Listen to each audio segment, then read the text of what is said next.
kind of another angle on the kind of connection between the kind of tech innovation scene and like restaurants. We've seen throughout history, whether it be, the coffee shops in Silicon Valley to the salons in the 1920s, this idea of the third place being the creative center, the kind of creative collisions. I've heard of that in Austin. Like previously, there was the old kind of like everybody was at the Four Seasons kind of back in the day, but I don't think that's happening anymore.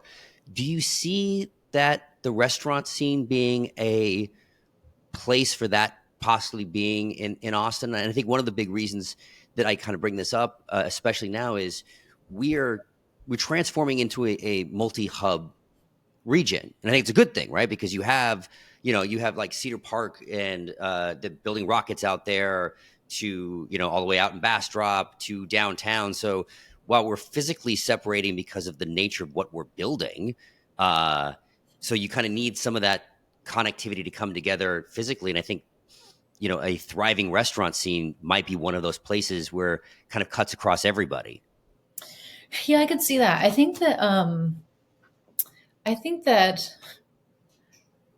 that's Reddit now. But I think I think if you have a restaurant scene, like it has to be just like the right kind of restaurant scene where it's a little more, like a smaller restaurant that's, just kind of like a full service restaurant. You can't kind of like camp out in the way that I think Hmm. you would need to sort of like camp out as a consumer. So it sort of seems like something that would need to be like a little more like to your point, like a coffee shop, like a little casual, like have enough space for people to kind of like, hang out. And I feel like there would have to be some sort of like I feel like there would have to be some sort of good catalyst. It's interesting because I think, when I think back, and I obviously wasn't alive in the 20s, but when I think back, to how people sort of interacted, okay, the 80s I can remember. I'll talk about the 80s, but how you interacted before technology, I think that you almost have to work to overcome technology in some ways to get people together to talk and to have, these interactions, because I feel like a lot of folks you know, I feel like a lot of folks don't interact the same way that you would, you know, um, that you would without technology. Like there's a coffee shop that I used to, go to in a previous town where actually there was like a small intellectual group of folks. It was four folks. They were between their 70s and 80s, and they got together every Sunday they'd read the newspaper and they would just chit chat about kind of like whatever was going on. It was very interesting to me, because I actually felt like it was a bit foreign. Like I haven't, and I work in restaurants and coffee shops and I've been in the industry forever. And it's very actually quite uncommon for me to see things where it's like just folks purely getting together for intellectual conversation on a Everyone's regular got their head in basis. the computer or their head in the phone now. Exactly, exactly. Like they'll have like a meetup, where it's like, okay, there's this one meetup where we're gonna get together and it's not well attended, or it's a little bit awkward, or people don't. And it was interesting, like these folks, maybe it was a generational difference, but they were very free with their opinions, that were very contrasting, like very open with opposition, just in a way that it was very, I think kind of welcome to have just a variety of opinions, where today I feel like like if somebody's kind of out there with this kind of controversial opinion, like it becomes like very heated very fast, where it's less supported to have just kind of like different ideas. And I feel like I would love to see something where there was, like a great like creative hub or like an intellectual hub.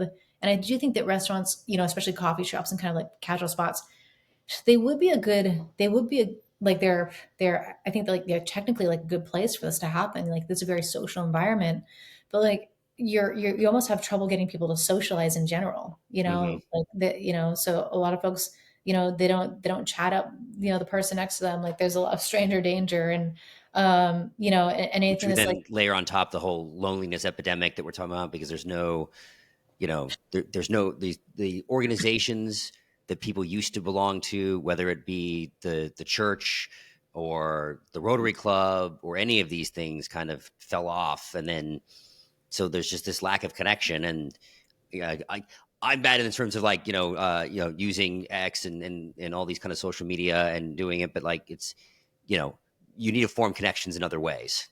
Yeah, you need to form connections in other ways. And I this is, my perception, but I think that people are just so much busier than, we used to be. It's like, okay, well, now you have like everybody in the household, is working, and you have two jobs and you have kids and you have all your outside commitments, and then you're supposed to have like kind of this like leisurely time. But I feel like, is everybody working 80 hours a week, so it kind of like is a little bit of a different world. So I think that if there is going to be, this kind of like creative social environment, like it needs to be very intentional. I think in some ways, you have like some of these private clubs, that have tried to do that, and it just maybe hasn't totally taken off, or it doesn't necessarily hit. Like I think that if it is going to be something where it's like, hey, there's this, this is this place that we're creating that is meant to be, innovative, creative, like an idea hub.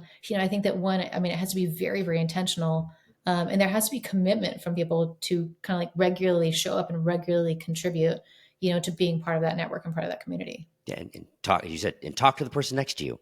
And talk to the person next to you. Yeah. Yeah. It's really, I mean, it's huge. Like the restaurant that we have a very small restaurant, Toasty Badger, but that one, it was very inspired by like, you know, the Cafe Nervosas of, Frasier, and, the Central Perk of Friends, and the Lukes of Gilmore, so of this idea, that maybe is or is not ever a reality, but like, it's the idea with. I was just going to say, it's an interesting thing. You referenced cultural like touch points that don't exist.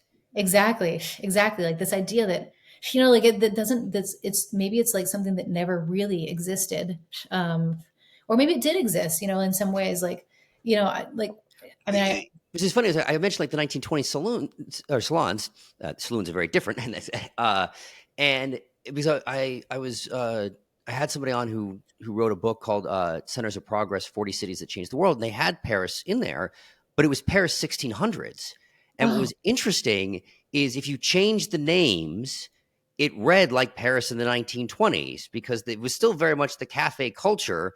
It was just a very, so that was still very much in the heart of Paris. It was, they obviously the dress was a little bit different. The topics in the Enlightenment age were very different than the, avant-garde of Picasso and Hemingway. But it was just interesting that state was still there 300 years later.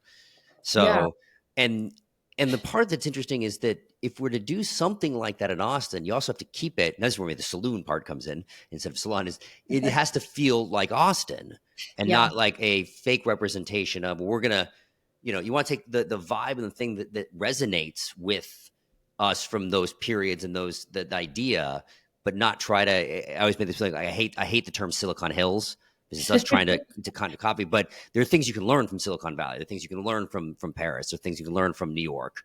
Hmm. But to be, have the food scene be an Austin food scene that takes the best of other places in terms of what you learn from it, but be uniquely us. Yeah, I think so too. And I think if you could create, this cafe culture, that I'm also like very drawn to, I think is really interesting. I don't think the other cities can do that or have done that, like I haven't experienced those ones living in, some of the other larger cities. Like I think that Austin does probably have more of a shot of developing this cafe culture than any of those cities because of, and I think we've discussed this before, just because of how Austin kind of is right now and how it's formed. And, a lot of folks have kind of moved from other places. People are very open to new connections. People are very open to being social, I think, in a way that, perhaps they aren't necessarily, if you just kind of like lived in the same place, you've grown up in the same place, like you have your network of people, like you're set and you're good. I feel like Austin probably has the best chance of any of these cities of developing this like really cool kind of like cafe culture of intermixing ideas. Like, folks that tend to come to Austin, I think tend to be, very creative, or they're ideators or they're creators or they're founders. Like it sort of seems to like naturally draw, certain personality types. So I think that if that could exist, like this city has like the best shot at it.